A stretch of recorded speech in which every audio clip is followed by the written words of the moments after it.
What's cracking, everybody, and welcome to episode 125 of the Good Kraken podcast. I am one of your hosts, Ernell Pearson, alongside the inevitable one, Devin Stanford. What's happening, baby? What's up? How you doing, man? I'm sick and tired of the goddamn rain. Dude, I had to work in it all day yesterday. Just pissing, when man. I went to the movie the other day. Yeah. We as soon as we get out of the car, it's like kind of drizzling. It's like, oh, okay, this is fine. Sure. I live in Portland. We like 30 seconds into the walk, it's just like a fucking jungle rainstorm all of a sudden. Jungle rainstorm. Just like, look, I've been to Hawaii, okay? I've been to the jungle out there. I know what that's like, and it was torrential downpour. It sucked. we were like completely soaked.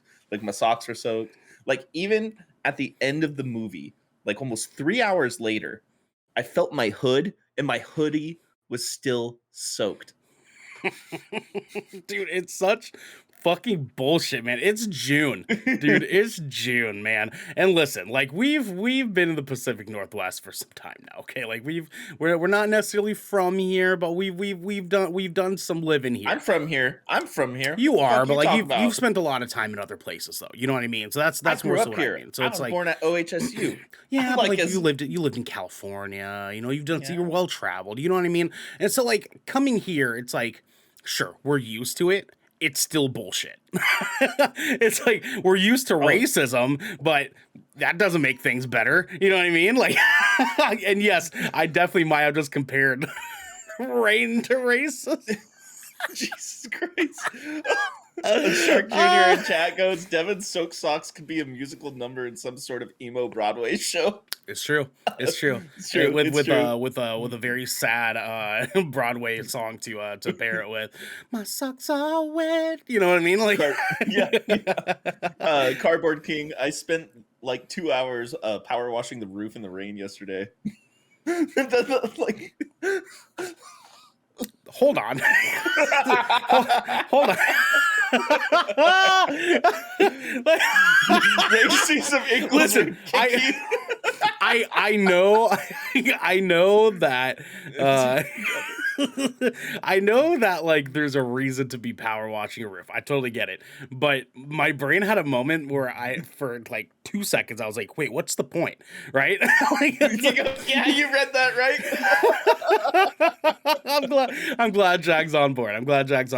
Sharky, listen, racism might not equal rain, but it could arguably be as bad. You know what I mean? Like, wait. You mean did you just say racism could arguably be as bad as rain? Because that's the way you just phrased that. Vice versa. There you go. There we go.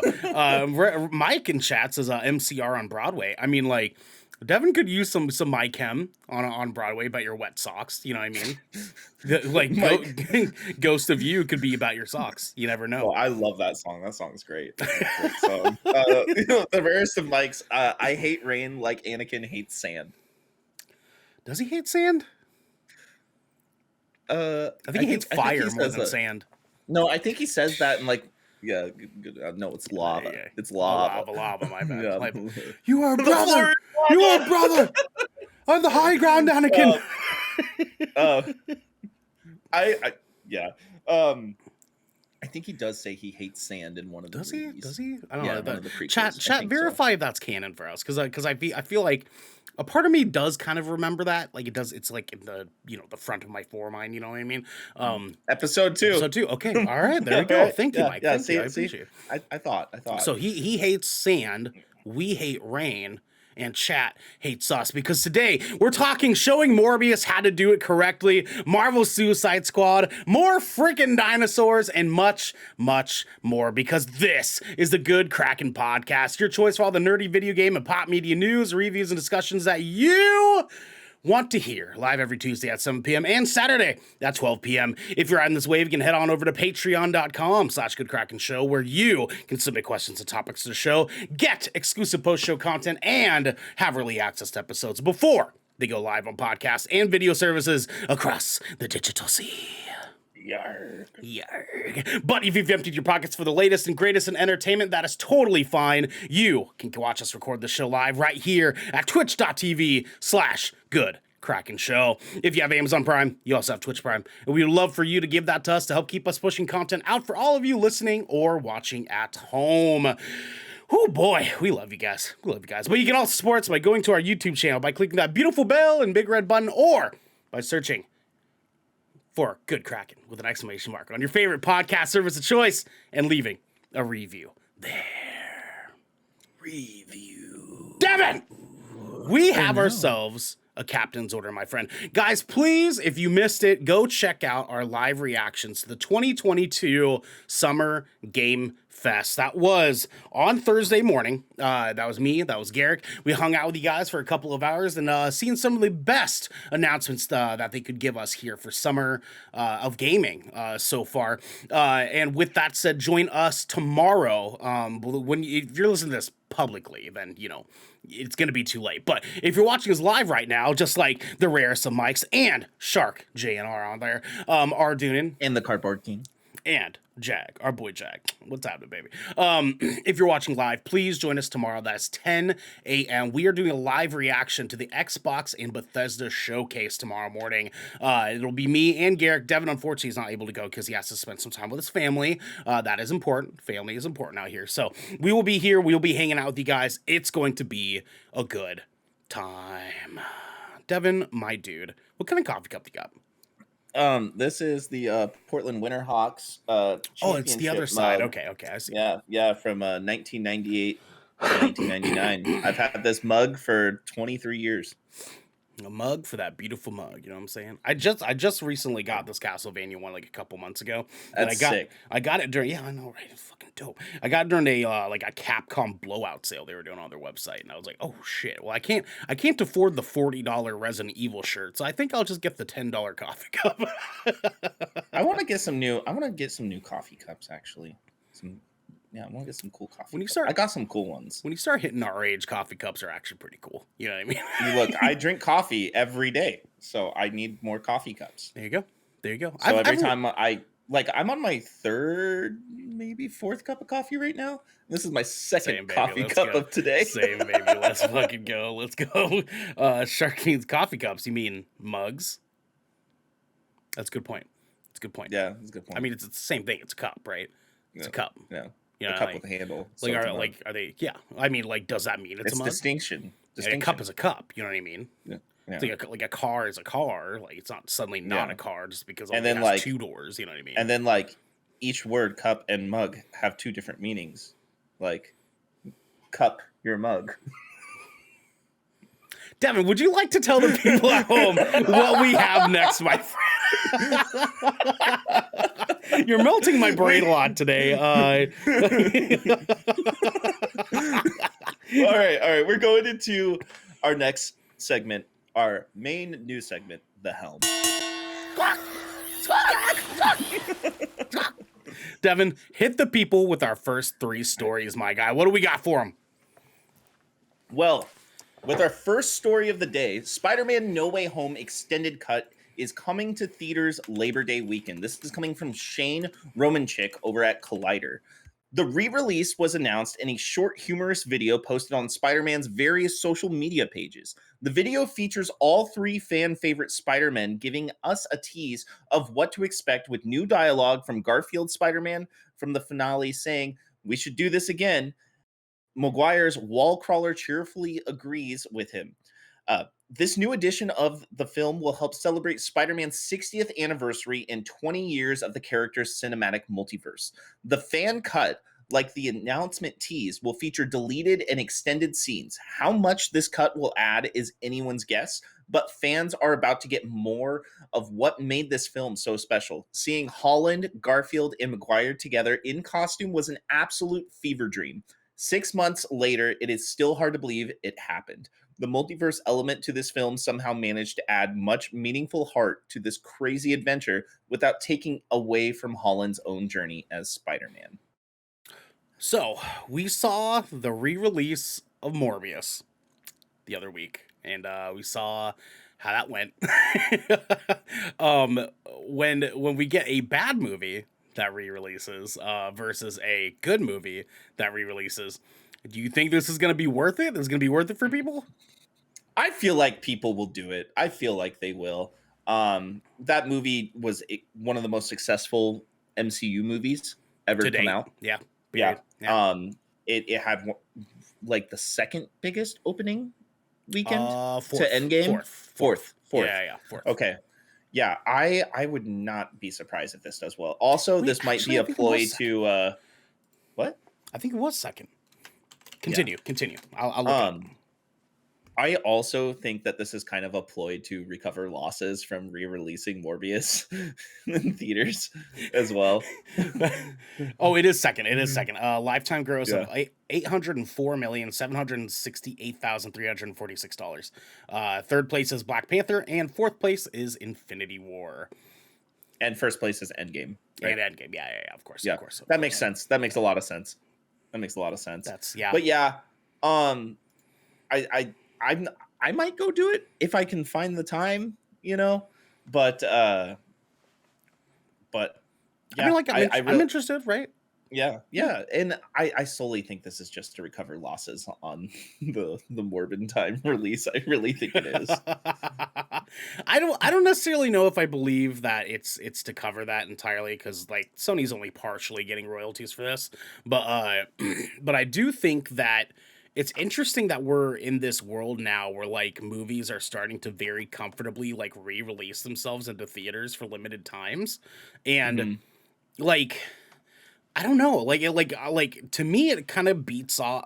I almost said beats off. You know, You did say beats off, I said beats off. but you said it It beats off. afterwards. It beats off. It does. Yeah. To me, it beats as like as a weird like, hey, you guys couldn't see movies in theaters during the pandemic, so let's scratch that itch a little bit more. You know what I mean? Mhm. It's like, you know, an addict getting their fix for the first time after 2 years. You know what I mean? It's like, so now they got to do a whole bunch. You know, you know. I know how I'll see this movie again. If this re-release comes to IMAX, I will go see it in IMAX. That would be fun. Ooh, yeah. If they have an IMAX or XD, like I think that'd be fun. Yeah, that'd be fun. No, What they do in D box? no, no, No, no, Spider-Man's not a no, D box movie. no, Yeah, no. I know. I'm upset at D Box right now. Yeah, dude. So people at home, like in case we never told you guys, we were supposed to see Top Gun Maverick in D box originally. Like we had tickets for it, and then literally like the day of, they fucking canceled our D box tickets. So me and Devin get standard showing, whatever. Like Devin takes care of it for us. We go there, and there's like 8 D box seats open the entire night, and we were like, "What the fuck? Like, why couldn't we?" And like, we're not just gonna jump in there and like take a couple of spots. It was, Hmm. you know, fucking rude. So like, so we're watching these people like 2 rows in front of us have the time of their lives, and we're like, "Must be nice." you Yeah, there was fucking like nerds. I enjoyed the movie, but there was like that part of me that was like when I'd see him like, you Yeah, know, right. I was like, I know. Like a kid in the candy shop, but their parent won't let them yeah, get any candy. Like what? Like yeah. when your mom said we have McDonald's at home for the first time. Yo, McDonald's at home is better than the actual McDonald's. So let's be That's real. true. That is one of the ones you get leniency on. Anyways, Devin, hit him with the second story, my guy. All right. Duke Nukem movie in development from Cobra Kai creators and Legendary Entertainment. This is coming from Adam Bankhurst over at IGN. As reported by THR, Legendary acquired the movie rights from Gearbox and will be producing the movie alongside John Julian Baronet of Maria Studios, the company behind the Assassin's Creed film, which, take it however you want, it was not terrible, but not amazing, you know? I mean, the issues of that movie is more so the writing, right? It wasn't Yeah, necessarily the yeah. production. It was the The writing. production was good, and I thought the casting was fun too. But I see, I love Michael Fassbender. The film currently is in search for a writer and director, and THR notes that the door is open for one of the counterbalance team of Held Hurwitz and Schlossberg to potentially sit behind the camera. Duke Nukem was created by Apogee Software and 3D Realms and first appeared in 1991's Duke Nukem for PC. Since then, the character, who is a parody of Hollywood action heroes, has built a $1 billion video game franchise, $1 billion video game franchise, sorry, and helped pave the way for the first-person shooter genre. Mike says hydrate really quick. All right. Delicious. Thank you, Mike. We appreciate you for taking care of us. So I really like Duke Nukem. And I really like Cobra Kai. So like, my issue here is not that like these two things that I enjoy being together means they're not going to be good.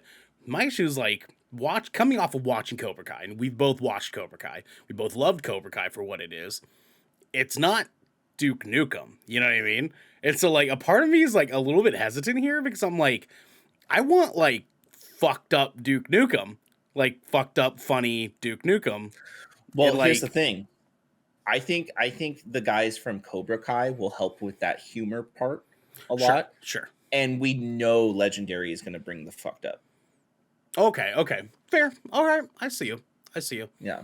I see you. Quiet! Quiet! I fucking love Cobra Kai so much, dude. Shark, you're right on the dot, man. Cobra Kai's fucking money. I mean, like, I'm here to chew ass and kick bubblegum. Yes, sir. That is the line. That's a lot of words. It's too bad I'm not gonna read them. I love that game so much. It's so stupid, dude. I love it, dude. Did you ever play Duke Nukem back in the day when you were a kid and you probably shouldn't have been?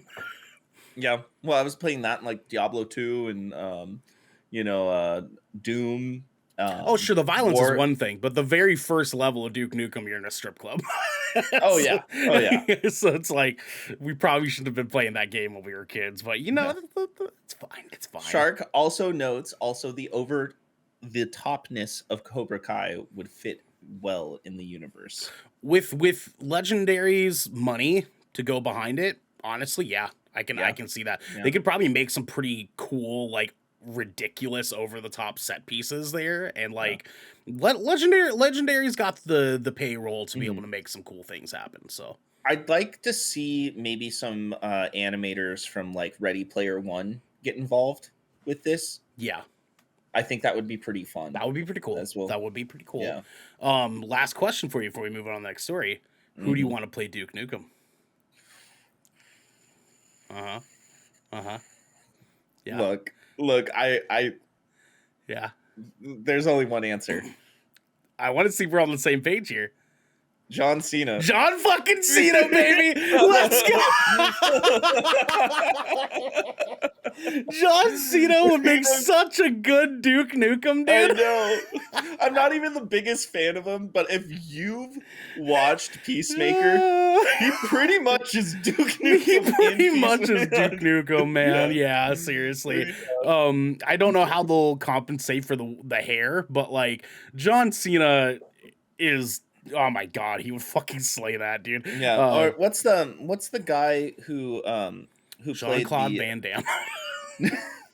No, the Reacher show on Amazon, the main actor. What's his name? Chris something Christensen, something like that. Anyways, yeah. He'd probably be a good one.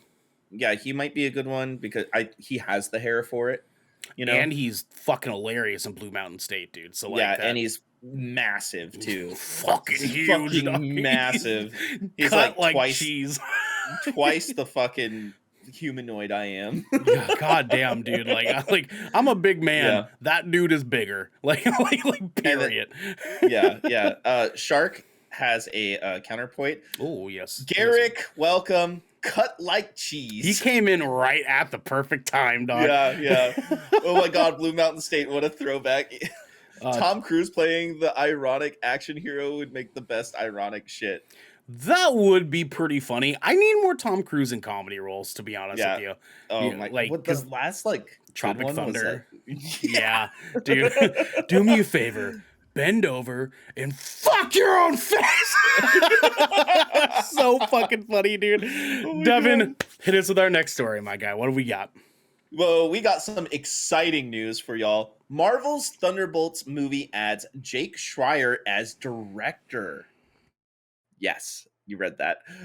Jenna Anderson This is coming from Jenna Anderson over at comicbook.com. The Marvel Cinematic Universe's long gesturing Thunderbolts project is finally on its way to becoming a reality. On Thursday, reports indicated that Jake Schreier has been tapped to direct an upcoming Thunderbolts movie, with Black Widow's Eric Pearson set to write the script and Marvel Studios president Kevin Feige set to produce. Reports are indicating that the film could begin production next summer, and that Marvel Studios has been in touch with certain individuals who are already a part of the franchise to make sure their schedules are clear for the shoot. Schreier is best known for directing the 2012 indie darling Robot and Frank, as well as 2015 adaptation of John Green's novel Paper Towns. He has also helmed episodes of Beef and Dave, as well as music videos for Kanye West and Kendrick Lamar. It had previously been rumored that a Thunderbolts movie could be in the works to begin production sometime in 2023. I don't know how you feel about this, to be honest with you. Yeah. Yeah, I mean, like Jake Schreier, like he's done some stuff, sure. Mhm. Has he done as much as a majority of other Marvel directors have done? That's the part that gets me, because like Let's say one. this though. Let's Go say ahead. this, and Yeah. I hate to interrupt you, but look, the director behind Moon Knight, that was his first like action thing ever. Yeah, but it wasn't his first movie though, and he was specifically picked because of his history with doing Egyptian focused cultural pieces, and so that Mhm. worked. You know, like that, sure. Mhm. And Jake Schreier, like he has more experience than the gentleman who did Moon Knight for sure. I don't. I'm hesitant because one, it's Thunderbolts, and two, it's Jake Schreier. You know what I mean? Like the Yeah, combination of those two things.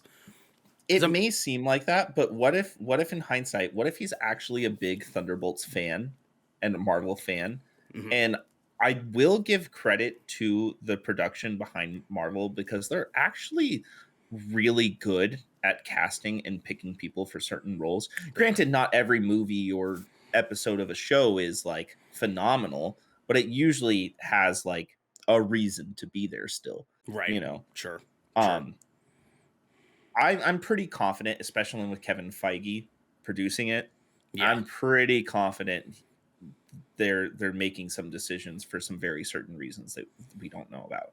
And it makes sense too, because I mean, like this group of Thunderbolts that we're more than likely going to be getting in this is going to be an interesting collection, because like Yeah. we're looking at like U.S. Agent, Ghost from Ant-Man and Wasp, Abomination, Zemo, Zemo, yeah, Zemo, obviously, Black Widow sister, yeah. um, Florence uh, Pugh, yeah, Florence Pugh. Oh, Yelena Belova. yes, yeah. Snack, more like Mm. snacka, snacka. Snack yeah, snack of a snacker. It's interesting that though that a lot of the talk has been centered around Abomination being a part of this instead of Red Hulk, and I feel like they have to do that, you know? well, the They guy have passed to. away. Thunderbolt Yeah. Ross passed away. So like now it's, how are they going to, canonize this to make sense? And then secondly, do we even need a Red Hulk, right? Because like we already Yeah. have Hulk and She Hulk now. Lord knows how that's going. You know. You know who is also rumored to be a part of this is Taskmaster. Yes, that's right. I was Yeah. trying to figure out how I was forgetting. That's gonna be cool. That's gonna be cool. Yeah. I think it's a good mix up. I'm wondering Taskmaster like needs more. Taskmaster needs some more justice done to that character yeah. because that was like very minimal use for how important that character is in so many storylines. Mm-hmm. Mm-hmm. You Yeah, know? yeah, definitely agreed. I'm curious as to how they're going to use this in a way to sort of compete against Suicide Squad.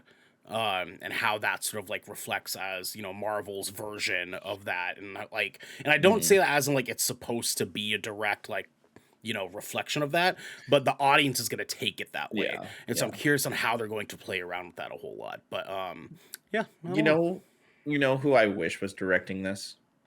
Taika. Ooh, Taika. Yeah. I don't know if I necessarily want Taika to be doing this one. I would argue maybe James Gunn would be fun for this. Just give him Suicide Squad and Thunderbolts. Fuck it. Actually, yeah. James Gunn would be pissed because he's like, "You won't let me make this rated R?" Yeah, I know, You right? know? I know, right, Yeah, he'd right, be right, pissed. right. It's like he'd just be like, "What the fuck, I mean, Kevin?" maybe they would let him. Maybe they would let him. You know what I Yeah, mean? yeah. We're coming to that. Blade's right around the corner, doggy dog. Dude, I need a Midnight Sun Sam Raimi movie. God damn. God damn. Ain't that true? Ain't that true? Yeah. Some other stuff that we need though is more video games, guys, because we got a few rundowns here from the past few days of some video game announcements. So first off, we're gonna work our way down from the less big stuff up to the big stuff. So in case you guys missed the announcements this week in Summer Games Week, it's been popping off. So first things first, we have Day of the Devs rundown. Okay, so we're gonna be working our way down here. Firstly, we got an announcement for a game called Time Flies. It's a little oh, just to let everybody know too, Day of the Devs is an announcement run that they do for indie games. So these are indie titles specifically that they do celebrations for to give indie developers some love and care. Anyways, Time Flies. It's a like super like 8-bit looking game that got announced. Looks pretty cool. It's narrative driven, and we'll see more as we get there. Another game called Planet of Lana that actually looks really cool is coming out, but it's going to be a puzzle adventure game. And then we got another look at a game called Choo Choo Charles, which I'm sure you guys have seen snippets of, but that is that first person survival horror game about a giant spider train that's trying to fucking hunt you down while you're on a train. And it is dope looking. I'm super here for it. We got another game called Escape Academy that is another narrative driven puzzle game that will be coming out on July 14th. Mike said in the chat, I'm craving a non-existent genre of game that's a mix of like a looter shooter and survival. Devin, tell him about a day before. The day before it's coming. Yeah, the day before is on its way, and I'm sure we'll be talking about it quite a bit after these next couple weeks. Oh, dog, just you wait, Mike. Just you wait. I believe that's scheduled for this year still. It's scheduled for this year. It's got a soft release date of winter 2022. So Yeah, it could potentially get delayed, but we'll see.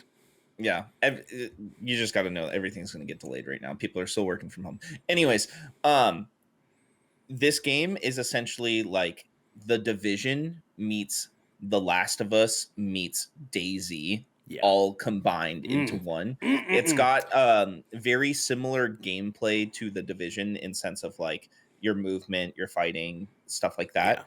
The zombies are very similar to like the regular zombies in The Last of Us, and it almost kind of has like that art style look and vibe to it. Beautiful. But then you have to get like medication and food and water and like random items and stuff to like craft and stuff like that. Yeah. And they take a lot of all that from like DayZ and stuff. The survivability of your character. So Mike, that's called The Day Before. So check that out after the show. Definitely watch the trailer for that because it's looking like a snack. Anyways, next up we got a game called A Little to the Left. That's a cute little puzzle game about a cat. That's all I really know about it, but that's coming later this year to PC and Switch. We got a game called Bear and Breakfast. That is a management simulator about being a bear that builds cabins. That comes to PC and Switch on July 28th. That's a US game, by the way. Oh, dude, I'm gonna play the fuck out of that. We got a game called Animal Well. That is a surreal pixel art exploration game that has puzzles and cool little mysterious secrets in it. Coming to PS5 and PC.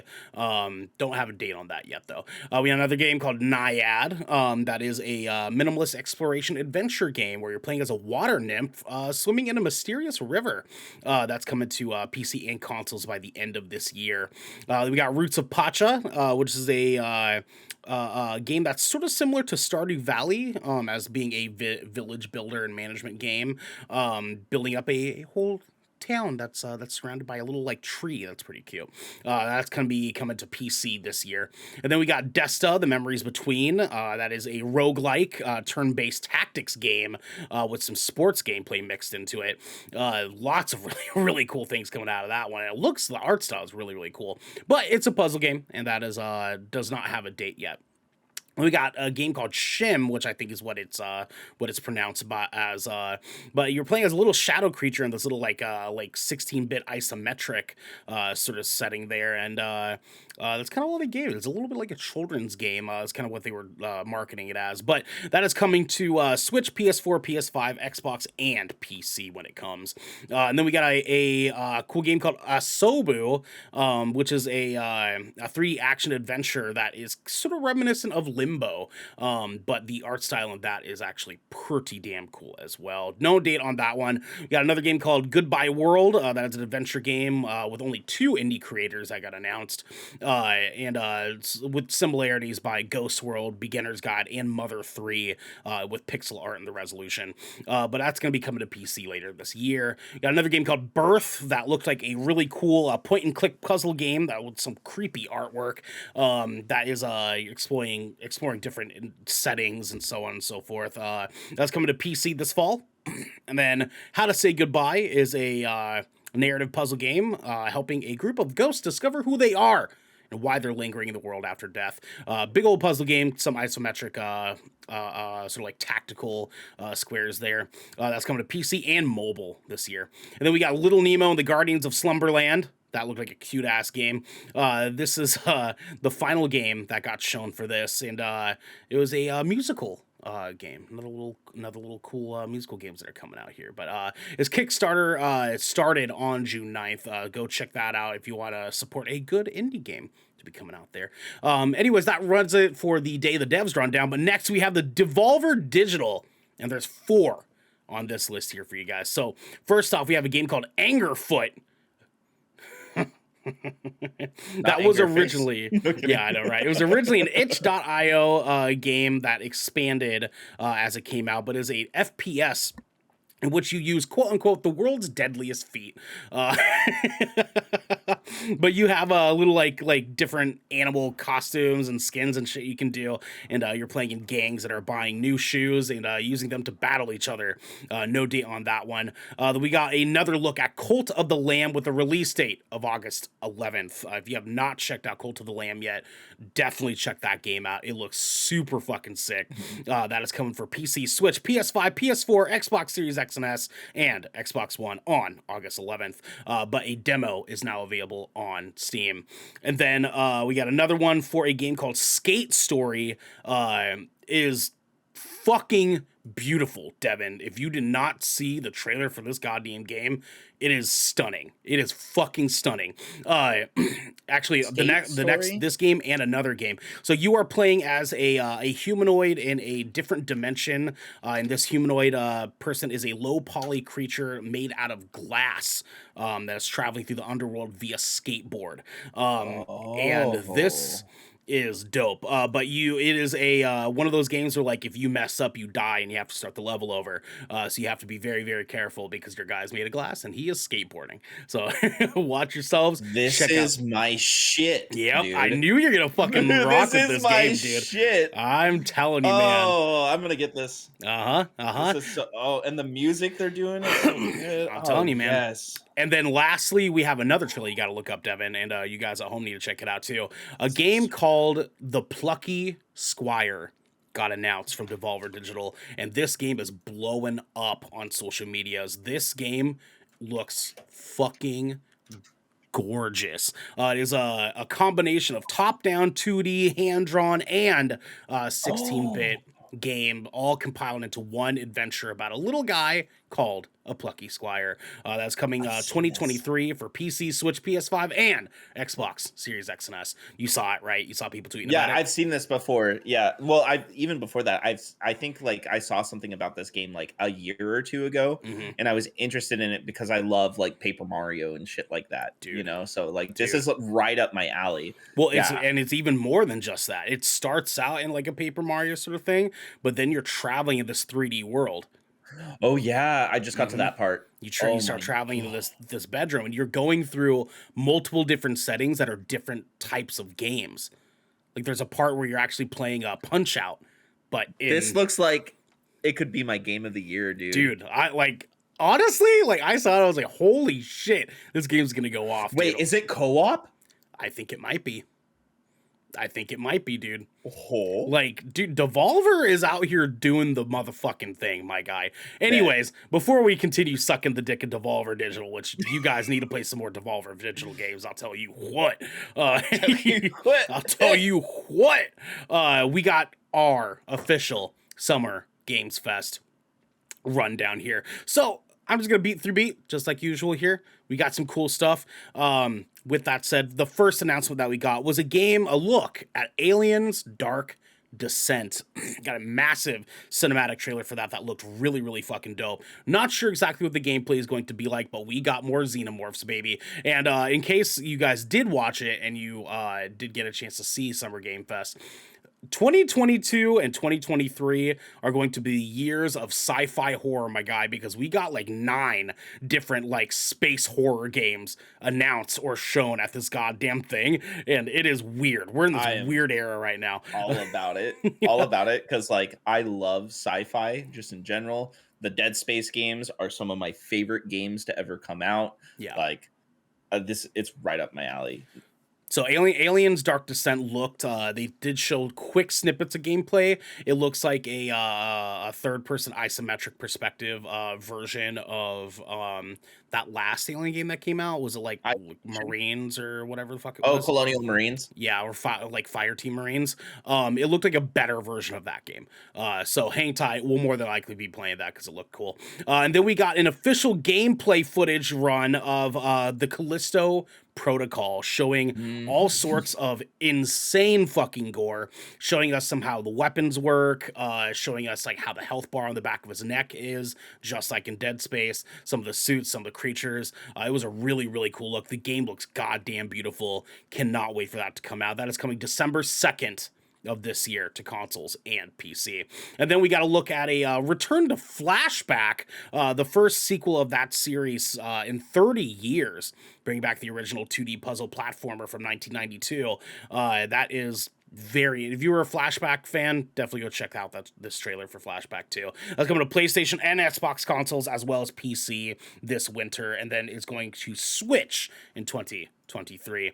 And then we got to look at a new game called Fort Solis, with 2 characters being voice acted by one Troy Baker and fucking, I can't remember his goddamn name. Why do they only mention Troy Baker on here? It's Nathan something. I can't remember his name. But this was it. Fillion? No, God, no. I wish. If Garrick was watching, he's RPing right now. But if Garrick, if you have a chance to reply, tell us who the other guy is, because he was stoked about it. But yeah, this is another space thriller. They're in a space station called Fort Solis on the moon, and you're doing creepy cool stuff. And it looks like a cool like Last of Us / Dark Pictures anthology, but on the moon sort of situation. Like a haunted astronaut story. It's fucking dope. And I'm about that. Oh, dude, it looks so good. many cool things happening. Just you wait, my guy. Next, we got to look at Stormgate, which is a brand new RTS that's going to be coming out, and that is free to play completely. That's going to be coming out. Real-time strategy game. No pay to win is what they quoted it as, and that is going to be coming out for 2023 is what they're looking at, but there's a beta that's going to be coming out early next year as well. And we got to look at a cool indie game called High Water that looked really, really dope. It was more on me and Garrick's angle, but not a lot that was like given to us as far as a narrative story, but it looked like a Final Fantasy-esque like party thing in a cool indie like 3D world that post-apocalyptic stuff looked really cool. That's coming this year. They did not give us an official date, but and then we got an official look at Goat Simulator 3, which real pissed off Larry in chat while we were doing the live reaction, because they started it like a Dead Island trailer. These motherfuckers had us going for a second, and then out of nowhere the fucking goats came out, and they were like, Goat Simulator 3 is what you wanted, right? Motherfuckers. Apparently Dead Island 2, the official one, is actually in production right now. Well, we'll see. It might have been a tease getting us ready for later this year at Game Awards, right? But that is coming fall 2022 to the Epic Game Store. And then we got to look at a game called Midnight Fight Express, which looked like Kind of like a rehashing of that last John Wick game that we got. It was like a twin stick fighter shooter with some puzzle elements to it. It's pretty cool. Demo is live now on Steam, but it is coming out August 23rd officially. And then we got to look at a game called Hoyo vs. Zenless Zone Zero. And a game to come with it called Honkai Star Rail, our anime-infused action RPGs coming to the quote-unquote Hoyoverse. That's the same universe as sort of like looking like sort of like Genshin Impact. Lots of lore there. It actually looked pretty cool. They actually look pretty dope. There is Honkai Star Rail is already available in beta, but Zenless Zone Zero is still in development. Next, we got to look at One Piece One Piece Odyssey, and that looked exactly like it looked last time. One Piece JRPG, probably 10,000 hours, just like the goddamn show. But that is coming this year to PlayStation, Xbox consoles, as well as Steam. If you're interested in that, you can check that out.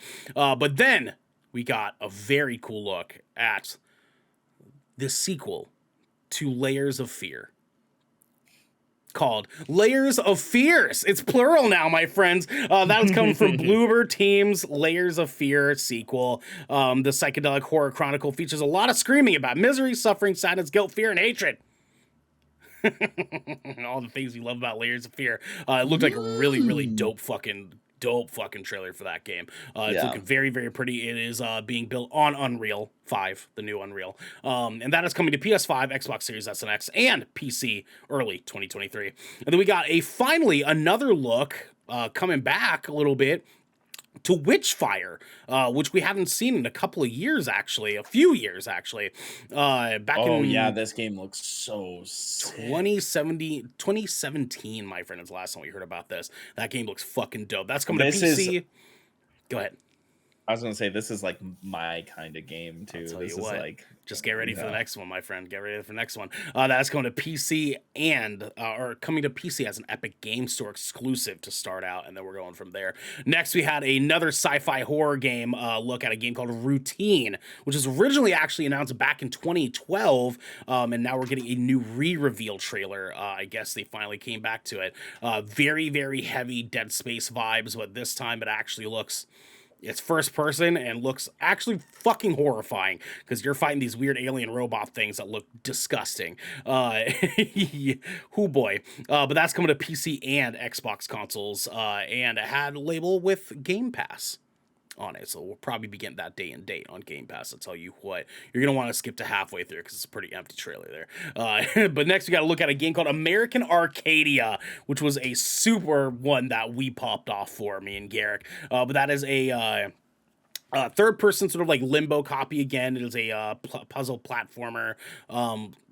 Sort of looking like a little bit like Limbo, but it's super colorful, super animated, and you are basically playing a character who is stuck in a Truman Show situation where the entire world is watching him trying to escape the city. That's coming soon to PC and consoles. And then we got to look at Nightingale again, where that's the Victorian-infused survival game. And this time they show that you are traveling between worlds that are procedurally generated, just like No Man's Sky, for example. And you are collecting cards to open up gates that you travel through, and each world that you travel into is procedurally generated, and you have to restart your survival on that world each time. And then we got some smaller ones here. We got announced that Guile is going to be a playable character in Street Fighter 6, and he now has facial hair, so it's noted. A lot of people freaked out about that. New gameplay demo for Modern Warfare 2 got showed off, and goddamn, Devin, this game looked fucking dope. It looked so fucking cool. I'm putting it out there right now. We have 2 Xbox showcases coming up over the next week. Modern Warfare 2 is going to be on Game Pass. Game Pass day and date. Game Pass day and date. We'll see if it happens, dog. They love us. They'll do it. And then we got another look at a Marvel Midnight Suns teaser showing us that Spider-Man is actually going to be a playable character in it. They also introduced us to the villain officially of the game, weird witch Lilith looking thing. Lilith. I don't know if she's actually Lilith, but she looked like Lilith. She is. Is it Lilith? Okay, Yeah. that's what I thought. Yeah. And she has taken over the Hulk and Venom, and goddamn, is it scary. And then we got another another look at Cuphead's delicious last course. They gave us a little bit of a treat there, showing us a boss fight that can be done. But that's launching on June 30th. Then we got to look at a game called Neon White that Garrick was really excited about. That's coming to Steam and Switch. It is a first-person anime-infused single-player card-based speedrunning FPS. Jesus Christ. June 16th, that's coming out. Jesus Christ. And then we got to look at Teenage Mutant Ninja Turtles, Shredder's Revenge again, which is coming out on the 16th. That's 5 days away. God damn it, Devin. Maybe that's what we need to do for Splash Damage next week. Yeah. Because that game looks fucking good, my dude. Casey Jones is coming as the last character to Shredder's Revenge, and he might just be coming, generally speaking. But that's coming June 16th across consoles and PC. And then we got another quick look at The Quarry, which is now out now. You can go check that out. You can go watch the VOD of Xander playing it over at itsxander.tv, or actually no, twitch.tv/itsxander. You can check that out there. And actually, here, give him a shout out here. Give him a shouty. Give him a little shouty. Xander, go follow him. Go check him out there. And then next, we had a look at Saints Row Boss Factory coming on consoles and PC, and that is showing that they have a little bit of a side game where you can create your character now, and that character will be able to import over to Saints Row when it finally comes out on August 23rd. That is available now. You can go play that right now. Make yourself. The customization in it is fucking wild, is what they showed. But it's Saints Row, so if you're not a fan of Saints Row, don't worry about it. Then we got to look at Warhammer 40k Dark Tide again. Actually, not again, but this is coming PC and Xbox consoles September 13th. It is again, actually. Yeah, it is again. And this actually looked sick. Devin, we might have to do this for a Splash image. I'll tell you what. I'll tell you what. And then lastly, actually second to lastly, penultimate, we got another look at Gotham Knights, except this time they focused on Nightwing. Weirdly enough. No, still no gameplay for Robin or Batgirl, but they did look smoother. It did look smoother. That's coming October 25th, as you guys may or may not know. And then lastly, we got a couple announcements. Last of Us HBO Max TV show is almost finished. Almost finished. They are just wrapped up filming. Literally, I think yesterday, actually. And that was fucking cool. One good old Neil Druckmann got a chance to announce that they are almost done with, or not done, but they're almost ready to reveal multiplayer Last of Us, saying that it is, quote, a massive multiplayer set in a big new city in the Last of Us universe. We don't know what that means, but they showed us a quick little like snippet art, and it looked pretty cool. Might fuck around and find out about that. And then lastly, they finally officially announced and acknowledged that it leaked that The Last of Us Part 1 remake is going to be coming out, and actually looks fucking stunning. So fuck all you people out there. They're like, "Ooh, it doesn't look any different." Go fuck yourself. It does. It looks amazing. Different. It looks goddamn. It looks amazing. Fucking beautiful, man. Yeah. Those side by sides. They made Joel look younger too. They made him look even younger. They I think they did a good job of like seeing what Joel looked like in The Last of Us Part 2 and saying like, okay, we need to make that make more sense, right? And so like that's it worked. I'm excited for it because dude, I really need to just get a fucking PS5 so I can get. Yeah, you fucking do, baby. You and Garrett, man. We gotta get y'all PS5s. Anyways, guys, that is our rundown of all the announcements so far. Again, come hang out with us tomorrow if you're watching live. Hang out with us tomorrow, Sunday, 10 a.m. for the Xbox Bethesda Showcase for some more fun gaming announcements this week for Summer Game Fest. It is a good time to be a gamer, my friend. It's a good time to be a gamer. It's also a good time to be a movie fan. So we're going to move into our next one. But before we move on to our next segment, I want to remind everybody that they can support us over on patreon.com/goodkrakenshow, where they can get access to this episode before it goes public. They can write in the show, and they can get this episode ad-free. But if you're hearing this, you are not on our Patreon. So for now, here's a word from our sponsors. This piece of Good Kraken content is brought to you by Glide mouse pads. The world is changing, and the demand for PC gaming and work from home setups has never been as wild as it is right now. Having the best of the best in PC accessories only makes it easier to get your work done before you jump right back in to the fray of the digital sea. And Glide knows exactly how to make that happen for you. Glide Mousepads is the future industry leader in mousepads, offering beautiful, smooth, waterproof products made with eco-friendly materials and non-slip rubber in a variety of sizes that are guaranteed to help you get that next win. I've got one of these bad boys in my office at work. I've got one here at my desk right now. Devin's got one. Xander's got one. This bad boy is silky smooth, silkier and smoothier than even the silkiest of smoothies or soy milk or what have you. You can go to glidemousepads.com right now and use code Kraken for 15% off the Founders Edition mousepad in every size available. Again, that's code KRAKEN Kraken for 15% off any Founders Edition mousepad today. Our next sponsor is Rogue Energy. Late nights are pretty much commonplace for all content creators, and anyone here at GK can attest that late nights are kind of our only nights.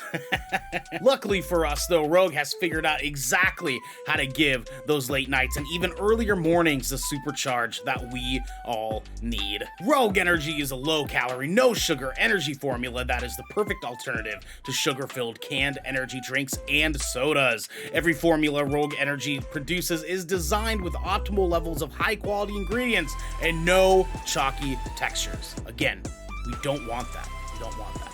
Being the only gaming drink company in the world with 4 unique product lines to suit your task at hand, Rogue Energy strives to improve the in-game performance of gamers, streamers, and content creators around the world. Now, I know that we've been riding this train for a long time. You might be tired of us talking about this. You might not be tired of us. You might want to just support us anyways. And you know what? For those that do support us, we love you. But the best way to support us right now is to grab yourself a big old cup of Joe. When I say Joe, I mean this Rogue Energy stuff. I need you waking up first thing in the morning with a big old shit to get a big old shit going. Oh, wow. You grab your Rogue Energy cup.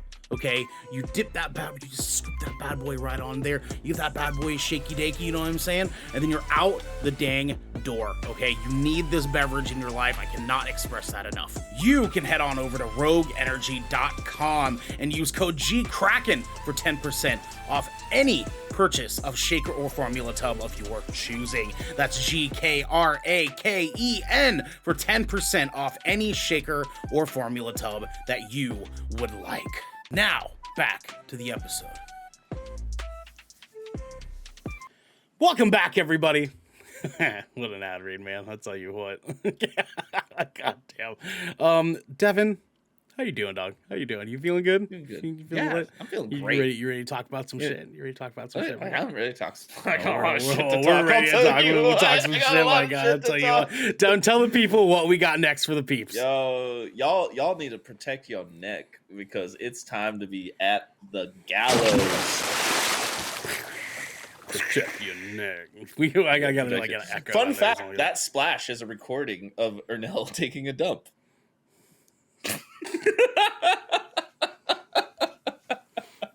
It's not, but we can headcanon that. We can headcanon that. Guys, today we are talking Jurassic World Dominion review. Let's do it, baby boy. Let's fucking do it. Guys, we watched it this week, and we got things to say. Jurassic World Dominion, released June 10th, 2022. Directed by Colin Trevorrow, with a budget of $165 million and a box office globally of $386 million. It released 2 weeks early across seas, and a runtime of 2 hours and 27 minutes. I tell, God damn it, man. I'm not surprised. You know what? I'm not either. We'll get into it. Firstly, some trivia for you guys. Certain scenes and ideas regarding the integration of dinosaurs into the world were ultimately removed from Jurassic World Fallen Kingdom script to be saved for the third film. Trevorrow said about the realism about the film's story, quote, "I think any kind of global acceptance that dinosaurs are just around doesn't feel real to me, because even now, when you think of animals, when was the last time you saw a tiger walking down the street? We know there are tigers, we know they're out there, but to me it's very important that we keep this grounded in the context of our relationship with wild animals today." End quote. Howard stated that she wanted the film to, quote unquote, blow your mind in terms of being like, whoa, this is where technology can go. This is what the world could really turn into if this technology fell into the wrong hands. So basically, seeing a world with dinosaurs everywhere. He's like, let's ground it, and nothing about this movie is grounded. Next, we have, wow. Dominion will round out a trilogy of films that began in 2015 with Jurassic World 2015. An interview with Frank Marshall revealed that Dominion, will be beginning of a quote-unquote new era, hinting at further sequels as a result of Fallen Kingdom's ending. So in a way, Jurassic World Dominion will not be the end of the franchise and will be the beginning of a new era.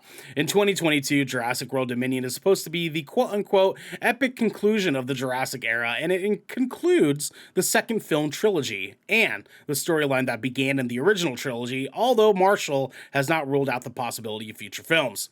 In January 2022, he said, quote unquote, we're going to sit down and we're going to see what the future is.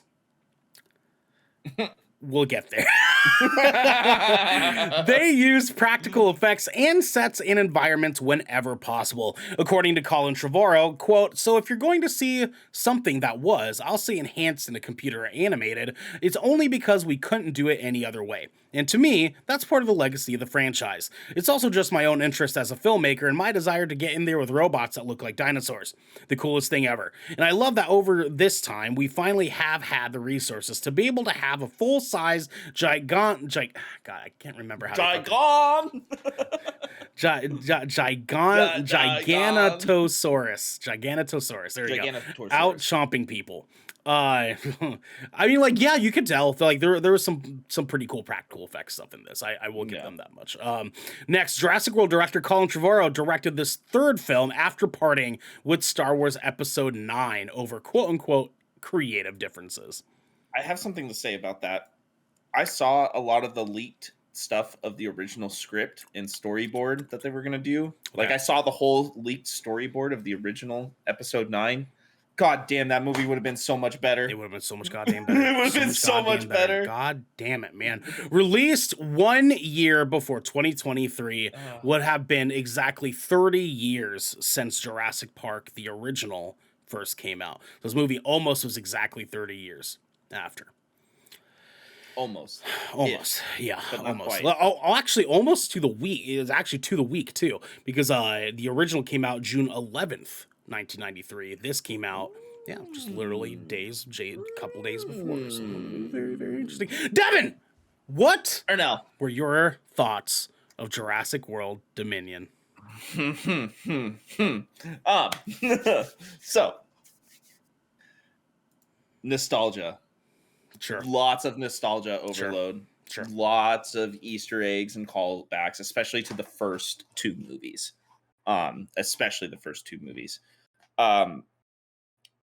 I thought there would have been more dinosaurs, to tell you the truth. To be fair. I'm not gonna lie, that first half of the movie, I felt like I was watching a made-for-TV TNT network like action film. You know? Yeah. Like, very much so. And I was like, okay, whatever. Okay, sure. I will find you. Good luck. You know what I mean? Yeah, that's a good movie, man. That's a good ass movie. That's a good movie. But this movie is like a really bad version of Taken. Accidentally, too. I know. And look, the movie is fun. It is. The effects are good. And you can see, like, when they did, like, some of the old school practical effects with, like, the dinosaurs and stuff like that. And there was a lot of callbacks to that. There was a lot of imagery that they take in from the first movie, you know, especially with the T-Rex and circles and, you know, all that stuff. Yeah. My entire row, we said, oh, come on. You did not. Yeah. We looked at each other like, just like, seriously. Anyways. Yeah. It was just like, again, it was fun, but like there was so much fucking cheese ball in the movie. I'm not gonna lie. I like there was times where I was just like I felt like an asshole because they would do something and I just like like when the two big like dinosaurs come out and then immediately they're just like Yeah, can we like oh god. I don't know how in the fuck they thought it was a good idea to like make it a part of this, but Chris Pratt's fucking hand thing he does the entirety of the first movie. and the worst part is canonized everybody else does it. Everyone. Now, I'm pretty sure every single character in this movie did the Chris Pratt hand thing. Yeah. And you guys know what we're talking about. We're talking that Whoa right there. there. Whoa there. Hey, back off. No. Back off. Back off. And then he slowly steps back. Hey. No, dude, a dinosaur's gonna fucking eat you, alright? They don't give a fuck about you putting your hand up. What is this, a fucking dog? Fucking 2.5 hours of people holding their hand up. Hey. And then, yeah, as Mike says in chat, angry raptor noises. Exactly. Exactly. Listen, that noise is fucking tight, though. I give them that. Their sound design is really good. Anyways, continue, my friend. Yeah, again, the effects were good. There was fun moments. There was, like, definitely moments when you're, like, clenching. You're like, oh, there might be some stakes here. But... Come closer to the mic for me. Come closer to the mic. There might be some stakes here, you know what I mean? Yeah, sure. Like there's moments where like it got a little hairy and you're like, oh, that's kind of cool. Oh, ooh. But why is that guy riding a scooter in the middle of dinosaurs? Okay, guys, listen. We're not giving you guys any spoilers. This was in the trailer. It's in the trailer. And in the trailer, I was like, huh, that's weird. In the movie, I was like, what the fuck? You know, like, it's not like these dinosaurs were creeping or anything. Like, they've been there. They've been there. You're just like eating your gelato while scooting through fucking plaza in Africa. Like what the fuck? There's like people running for their lives, and this guy's like, you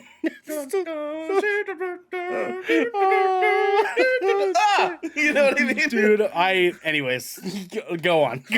That was like literally one of the moments I like almost lost my shit because I was just like it was just like very loudly. Like one of very many moments that I had like that. It was almost like the Green Knight when I was like, whoa! Yeah. Anyways, continue, my friend. But like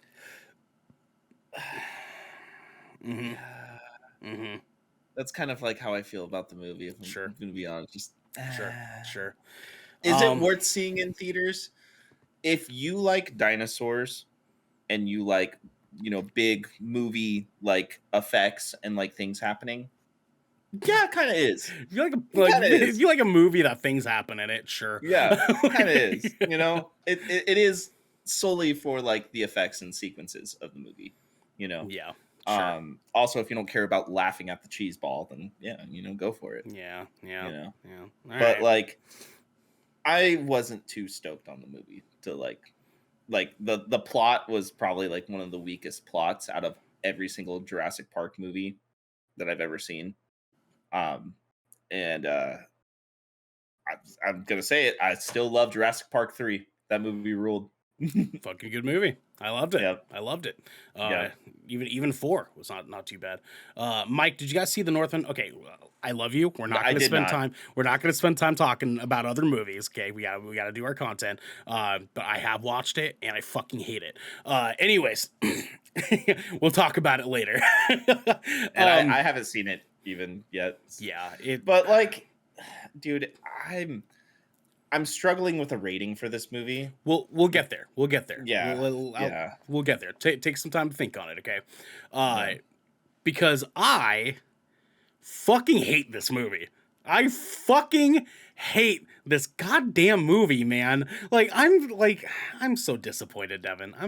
I've loved Jurassic Park since I was a kid. I've loved dinosaurs my entire life. Listen, like we were young lads. okay? And every We young lad, lads. we young lads, and I get called every old man now. we so. young lad goes through a dinosaur phase, okay, at some point or another, Mhm. all right? And this movie is the antithesis of the happiness we experienced as children watching Jurassic Park. This is 2.5 hours, okay? And every single minute feels like it. Like, I checked my watch maybe 3 times during this movie because I was like, this is still going. This is still happening. Before my eyes, this movie is still fucking happening. Here's the thing, guys. This movie isn't even really about the goddamn dinosaurs. It's a heist movie with dinosaurs in it. It's a bad Taken. It is a bad heist movie, okay, with dinosaurs in it. Like, dinosaurs are just the antagonist randomly rummaging around in this fucking world. And don't even get me started on the actual antagonists, because those are bullshit too. There's a guy who's supposed to basically be fucking Bill Gates. There's a chick who looks like the silver-haired fox in The Incredibles for no goddamn reason in real life. She's overdressed, has no reason to be in this goddamn movie. The dinosaurs are just such a fucking afterthought in this. It feels like they're just there to like keep the plot moving along. Like, they need reasons to like not be able to do what they need to do because there's dinosaurs in the way. And that's not even like the least of the goddamn problems. The dialogue is fucking ass. I cannot believe that the dialogue in this movie feels like aliens wearing human skin trying to reenact a movie. Like I don't understand how the script for this movie is so bad that these people don't even feel like real people. It's it feels like someone was like, "Hey, I had an AI write a Jurassic Park script. Check it out," right? And you see it on TikTok for 30 seconds, right? That's what this movie's dialogue feels like. None of it makes any sense. It's poorly fucking acted. The dynamic between Bryce Dallas Howard and Chris Pratt is non-fucking existent. Worse than it was in the first movie, in the first Jurassic World. I can't believe that. I liked that movie too. I love that movie. I really was hoping that they would nail it going into this trilogy. How things got worse, I have no clue, because this movie is worse than Lost Kingdom. It is worse than Lost Kingdom. I don't know how they pulled that off, but they fucking did it, okay? It is 3 acts of just nonsense. Things that don't make any goddamn sense. There's decisions that are made that make no goddamn sense. You said that there's stakes. There's maybe 2 stakes in the whole fucking movie. And like, yeah, and those, you know what sequences I'm talking exactly, about. But those stakes just sort of like happen. They're not like the overarching stakes of the film with the characters. There's just moments that like, they're like, oh shit, dinosaur, we could die. And that's it. Also, not enough dinosaur death. There's not enough dinosaur stuff happening, generally speaking, to be completely honest with you. Like, I think I maybe liked 2 parts of this movie. Maybe 2. One, the raptor chase scene on the motorcycle. Right? Chris Pratt getting chased by raptors. That part was cool. The setup for it was bullshit because the girl with the laser pointer. Wait. Just like, how do you not see that? Oh my god. Like, the setup for it was bullshit, but the scene was actually pretty well choreographed. It was a pretty well choreographed action scene. And then secondly, literally anything with Jeff Goldblum in it. Because Jeff Goldblum is money. He carries this entire movie.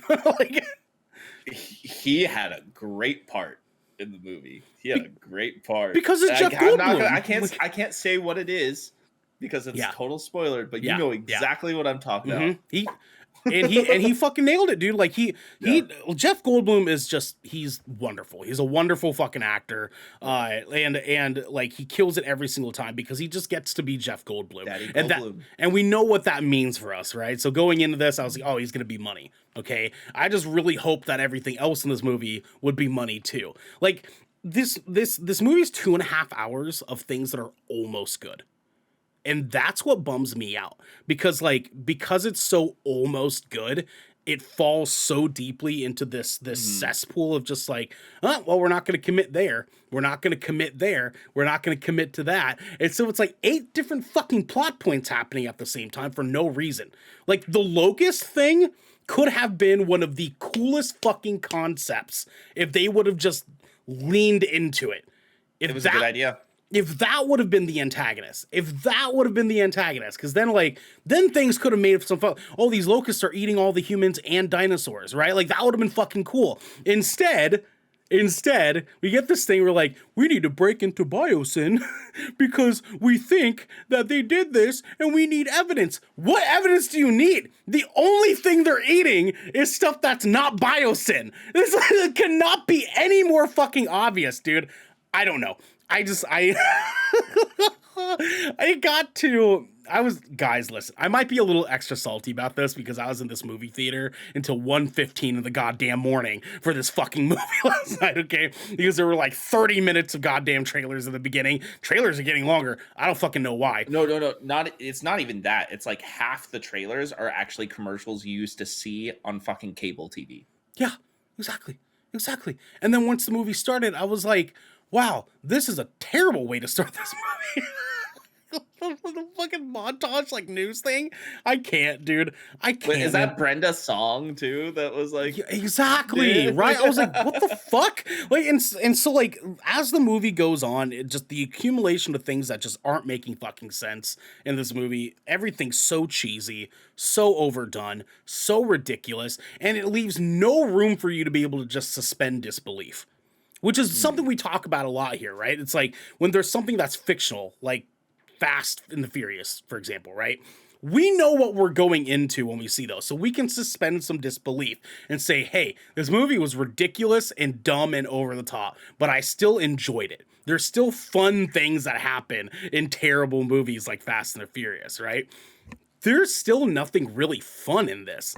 Like, they lead everything into this crazy fucking scene that could have been the dopest shit on the fucking planet with this final thing that happens in the movie. You know what I'm talking about, right? They introduce the T-Rex, they introduce like raptors, they introduce all these things in this goddamn movie, and it's supposed to lead to this dope, epic final fucking thing that happens to the goddamn movie, right?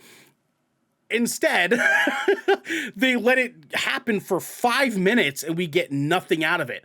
Right? Like it seemed like a lot of this movie was for them just to show like cool new versions of these dinosaurs. And we got a couple cool looking ones. But if I have to see Dino fucking Edward Dildo Hands, what? This isn't real. This isn't fucking real, dude. Like, I couldn't fucking believe that this movie was doing what it did, man. I really can't. I really cannot fucking... Anyways. Yeah, it's like... the worst part about this, guys, is like, we really summed up a review about this, too, because like, that's really what the movie is. Yeah. Yeah. It's really hard to have anything good to say about the movie. Except for the actress that played the young girl. I thought she was pretty good, too. I thought she did a decent job. It seems like all the characters that didn't need to do a good job were the ones that did the best, right? Mm-hmm. So, like, she did very good. Jeff Goldblum did very good. The pilot lady was almost good. Like, she was almost there. I thought she was cringy because, her character motivation didn't really make a lot of sense all. Whatsoever. Like, no sense whatsoever. She was just like... not a part of it at all. Had nothing to do with anything. You know, it just happened that Bryce Dallas Howard ran into her in a dinosaur underground. Yeah, it was like, wait, you're American? Just so happened to run into her of all people. Oh my god. Devin. Also, the dinosaur tasers.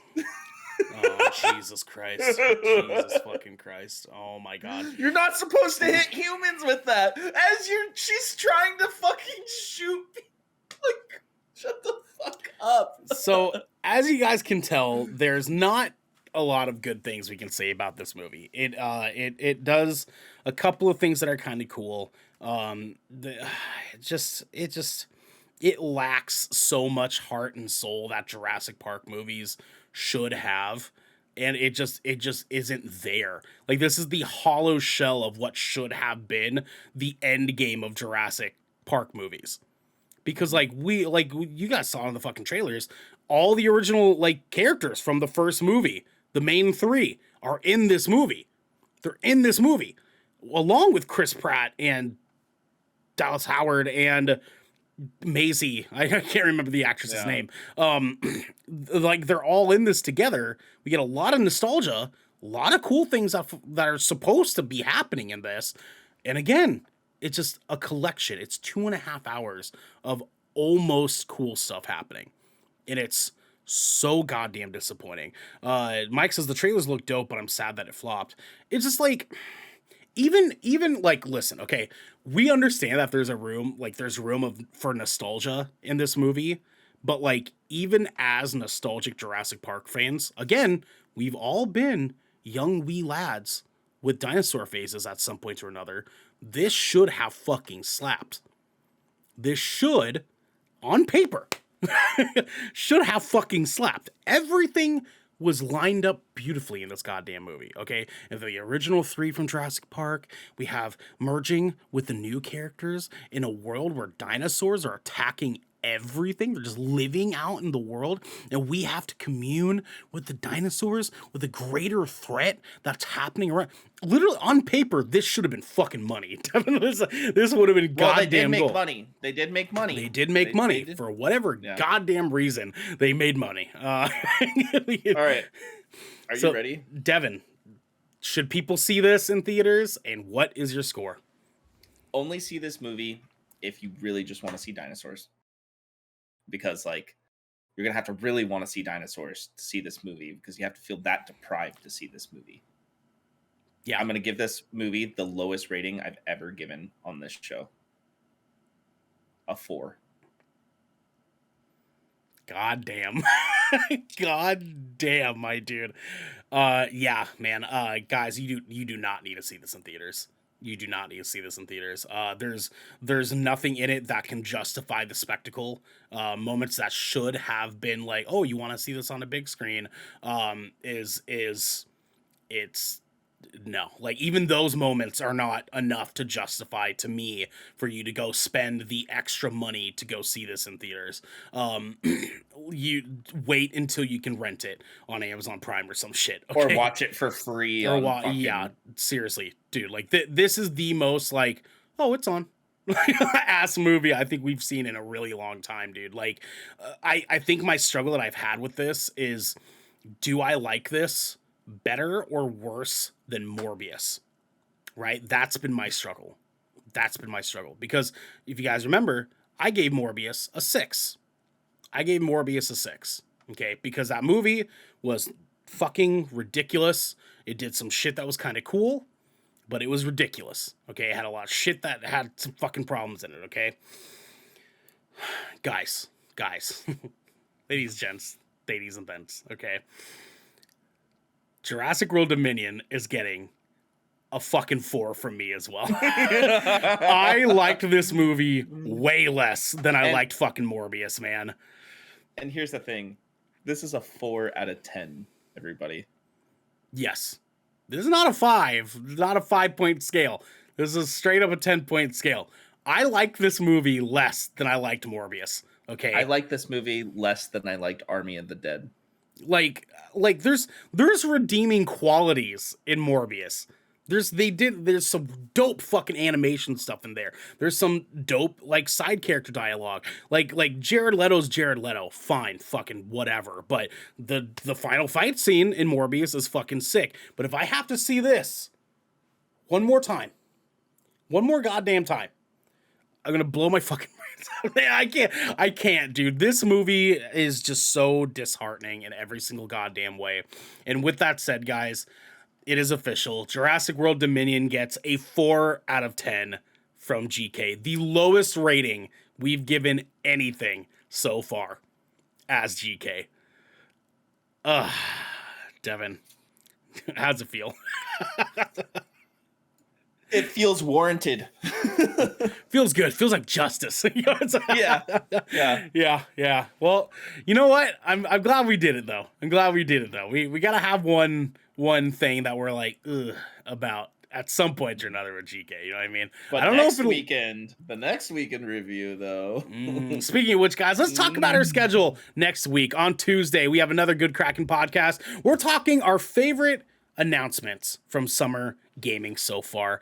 And that's going to be a lot of fun. It's going to be me, Devin, Garrett, going to talk about some of the cool stuff that we saw this week, including the Xbox Bethesda showcase. And we're going to talk a little bit about which ones we're most hyped for. So you guys come in and join us at 7 p.m. Pacific time, 10 p.m. Eastern time, right here at twitch.tv/GoodKraken Show.